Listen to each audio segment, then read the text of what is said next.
ये देखिए बहुत ही महत्वपूर्ण फैसला है।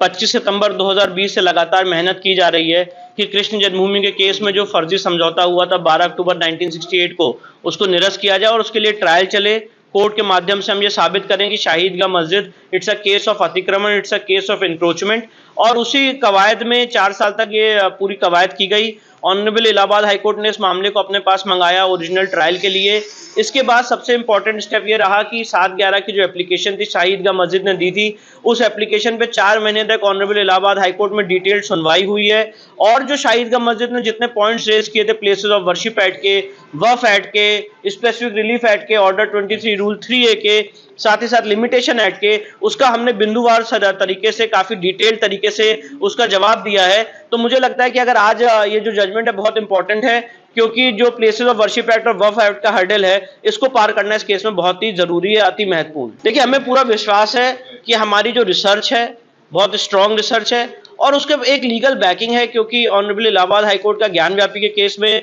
19 दिसंबर 2023 को फैसला आया था, जिसमें बात होल्ड की गई थी कि प्लेसेस ऑफ वर्शिप एक्ट धार्मिक स्वरूप तय करने की स्वतंत्रता देता है। सुप्रीम कोर्ट के दो जजमेंट्स हैं, बोर्ड ऑफ मुस्लिम वक्फ और साथ ही साथ रमेश गोविंद राम के केस में 1979 सुप्रीम कोर्ट और 2010 सुप्रीम कोर्ट, जिसमें होल्ड किया गया है कि वक्फ एक्ट का जो नोटिफिकेशन है वो नॉन मुस्लिम्स पे अप्लाई नहीं होता है और उसके लिए वक्फ ट्राइब्यूनल जाने की जरूरत नहीं है। तो मुझे पूरी उम्मीद है कि हमारी जो रिसर्च है काफी स्ट्रॉन्ग रिसर्च है और हमने अपनी बात कोर्ट के सामने रखी है। अब कोर्ट के जजमेंट का इंतजार है। अगर अगेंस्ट में जजमेंट आता है तो हम उसके खिलाफ सुप्रीम कोर्ट जाएंगे, उसके खिलाफ अपील करेंगे, और अगर हमारे पक्ष में जजमेंट आता है तो हम सुप्रीम कोर्ट के सामने जाएंगे और ये मांग करेंगे कि जो स्टे लगाया गया है सर्वे पे, उस स्टे को वैकेट किया जाए और यहाँ पे सर्वे की कार्रवाई चालू की। हाँ जी बिल्कुल, आप सही कह रहे हैं, उसमें डेट लगी है, पर उससे पहले उनका जो सबसे मेन बोन ऑफ कंटेंशन था शाही ईदगाह मस्जिद का, उनका ये कहना था कि सर्वे का आदेश गलत है, क्योंकि 7/11 की प्रक्रिया डिसाइड नहीं हुई है और ये केस चलने लायक योग्य नहीं है। तो अगर आज हम उस हर्डल को पार करते हैं तो हमारी बात और स्ट्रांग होगी और हम यही मांग करेंगे कि भाई ये जो स्टे